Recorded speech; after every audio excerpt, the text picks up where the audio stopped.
O Pedro Lourenço falou sobre o futuro do Gabigol.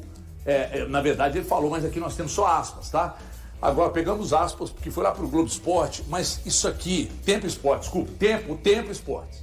Então aqui, ó, olha só o tanto que o Pedro Lourenço, ele deve ter alguém fazendo media training com ele. Em relação ao Gabriel, ele tem contrato conosco até 2028. Então, temos ainda 26 e 27. Estamos muito tranquilos com ele. Ele é um rapaz bacana, quer jogar e às vezes tem tido poucas oportunidades.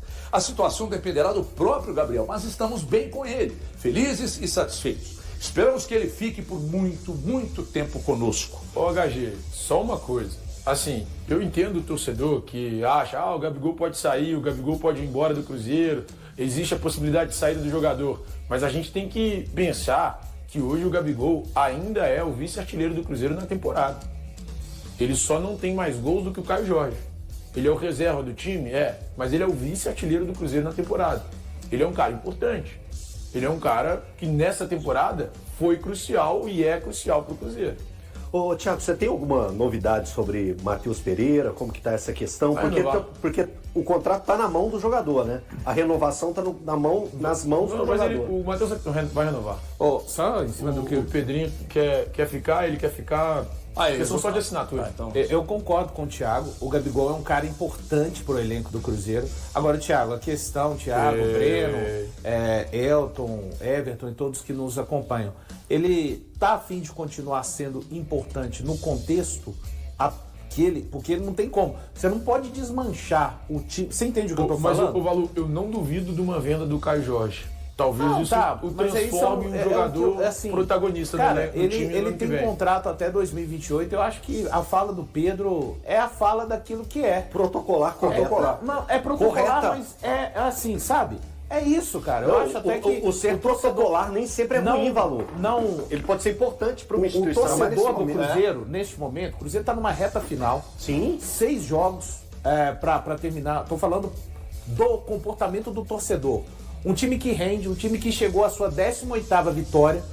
O Gabigol já contribuiu em vitórias fora de casa, como a vitória contra o Bahia, que havia sido a última em outras circunstâncias. Não entendo a criação de uma celeuma por conta disso. O jogador tem contrato até 2028, o Jardim vai permanecer. Qualquer coisa que ele queira diferente do cenário atual, realmente tem que partir por parte do jogador. Se o Gabigol for embora, eu vou me rebelar. Já admito, aviso aos amigos, eu vou ficar absolutamente chateado, vou chorar ao vivo. O silêncio mostra mas como é que nós ficamos preocupados Não, é com porque isso. depois que o Thiago falou o negócio do Caio Jorge, aí já ficou um negocinho buzinando aqui no meu ouvido aqui. Eu acho que o Caio falar Jorge vai isso ser vendido. à toa. Não, eu tenho informação de que são 3 clubes Ontem no final do programa, o André me disse num ponto aqui, Everton, fala aí que o Pedro Rocha, repórter da Globo, deu a informação de que tem gente do Aston Villa no estádio para assistir. O Caio Jorge, qual outro jogador? O Alisson do Grêmio, que aliás joga muita bola, muito bom jogador. E além do Aston Villa, o Thiago já tinha falado aqui que o Barcelona já fez inclusive Barcelona, gente, desculpa, se chegar, o Pedrinho já falou isso. O Pedrinho falou, se chegar algo na casa de 30 ou 35 milhões de euros, tchau, Zezé. Não, é assim. Tchau, Zezé. Vai mesmo. Mas tudo isso cacete, né? Vai ser tratado após o término da temporada. Eu imagino que sim. Lá dentro do Cruzeiro não existe nada mais importante. Nada é mais importante para as pessoas que estão tratando o Cruzeiro neste momento do que as 6 últimas rodadas do Brasileiro com os 2 jogos das semifinais da Copa do Brasil. Eu tenho a mesma informação do Valor. O Cruzeiro só negocia a partir de janeiro do ano que vem. Abre conversa, o Cruzeiro está com a semifinal para disputar aí, gente. O Cruzeiro está brigando pelo título do Brasileiro, vai mexer com o negócio de venda de jogador agora me ajuda. Eu não acredito se o Cruzeiro vender o Caio Jorge, que ele não vai trazer uma peste à posição, vai se contentar. Aí o Gabigol vai pro time. O vídeo real já é esse. O Gabigol tá malhando muita perna. Eu tô ligado que é meu vizinho. O Cruzeiro derrotou o Grêmio, 1-0. Você é pai do Grêmio, né? Paizão do Grêmio. É que lá já tinha 8 anos que não ganha. Mas foi lá, brocou em cima do Grêmio, 1-0. E aí nós vamos falar exatamente disso agora. Falei ontem de um time muito bem orientado, falei de um time muito sólido, muito bem treinado, de um jogo defensivo muito forte. O Cruzeiro tem um jogo defensivo muito forte, porque todo mundo... A marcação dos caras começa lá com o Caio Jorge, passa pelo Matheus, muito pelo Matheus Pereira, e aí vem descendo, aí cai ali nos jogadores que jogam na linha à frente da zaga, aí você pega quem tá no meio campo, aí você junta com os volantes, e aí depois ainda tem os zagueiros, aí depois quando passa de todo mundo você tem um paredão que é o Cássio, tá magro e com tempo de reação absurdo, e ele falou sobre inclusive essa questão da perda de peso. O Cruzeiro ontem mais uma vez fez um jogo muito seguro, foi uma vitória incontestável para você, Valuzeiro? Incontestável é um termo bom, né? Eu acho que foi uma vitória que o Cruzeiro construiu, jogou o suficiente. Em termos de merecimento, o Grêmio teve oportunidades, principalmente na reta final do segundo tempo, mas você disse bem, parou no Cássio. Acho que o primeiro tempo do Cruzeiro foi muito bom, criando as melhores situações de gol, e o Cruzeiro teve o retorno da sua zaga titular, né? E o Fabrício Bruno, quando eu disse que o Fabrício Bruno está fora de uma partida, aqui mesmo nesse cenário, colocaram que era absolutamente normal o Fabrício Bruno estar fora de uma partida. Afinal de contas, o Cruzeiro tem reservas para substituí-lo à altura, né? Ele fez o gol da vitória ontem, mais uma vez, né? Como ele já havia feito um gol importante contra o Fluminense. Então, o Fabrício Bruno, ele não é só uma peça defensiva, ele também é capaz de produzir, como produziu contra o Atlético na Copa do Brasil, gols e também situações de gol, como deu assistência também. O Fabrício Bruno marca o gol e o Cruzeiro consegue alcançar a 6ª vitória fora de casa. O Cruzeiro não vencia fora de casa desde o dia 15 de setembro, quando havia vencido o Bahia na Fonte Nova. Falei ontem aqui também, apesar da situação do Grêmio, é sempre um jogo encardido, um jogo muito difícil. O jogo depois que os jogadores Caio Jorge, o Arroio e também o Matheus Pereira são substituídos, entram nos respectivos lugares, Eduardo, Sinisterra e Gabigol, essa turma não consegue fazer com que o Cruzeiro se sustente no ataque, não consegue levar dificuldades para a equipe do Grêmio, mas é um Cruzeiro que foi capaz de segurar. Sim, o Cássio faz uma defesa, um chute do Arthur dentro da pequena área aos 46 e 28 da segunda etapa. Vitória importantíssima, o Cruzeiro está na Libertadores em 2026, basta sabermos agora o caminho. O caminho mais provável é que seja de fato o caminho de ir para uma fase de grupos direto. Então, é isso, o HG, o Cruzeiro que não fez aquela partida, como disse já o Jardim, o melhor Cruzeiro ali da 5ª até a 20ª rodada, mas uma partida muito sólida assim do Cruzeiro para vencer o Grêmio na Arena. Me dá o lance do Lucas. Foi pênalti do Lucas Silva ou não? Já vimos. Como é que é o negócio da mão aí que você estava explicando?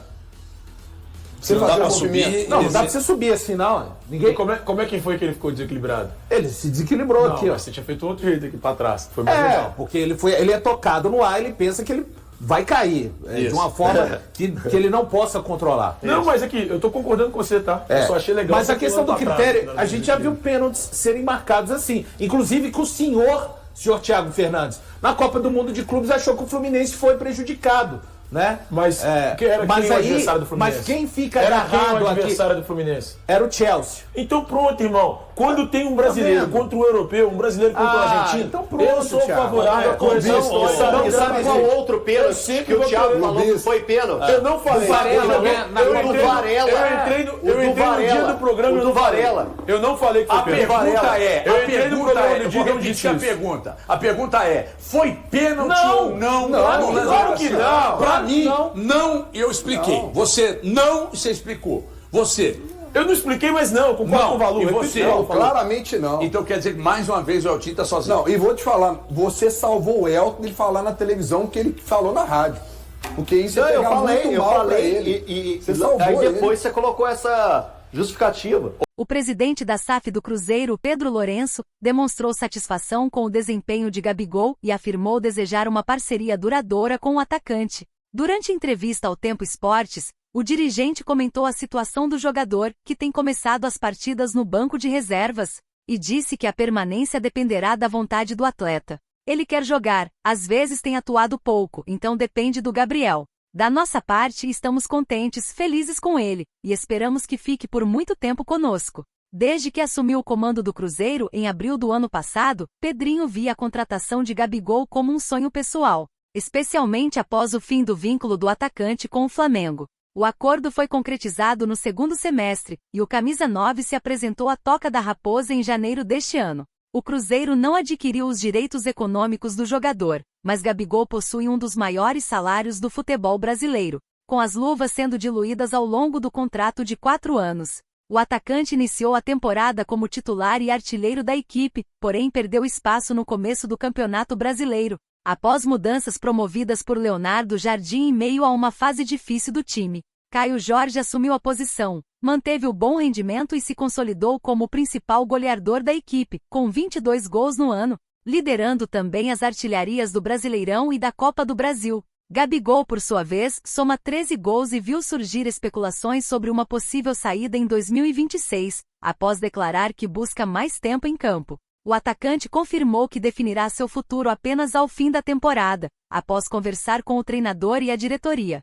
É claro que essa conversa vai acontecer em dezembro. Sempre procuro ter mais minutos, e meus números mostram que entrego bons resultados quando jogo. Tenho buscado meu espaço, embora às vezes não tenha o tempo que gostaria. Em dezembro vamos conversar com o clube e com o técnico como sempre fazemos. E aí galera, o que acharam?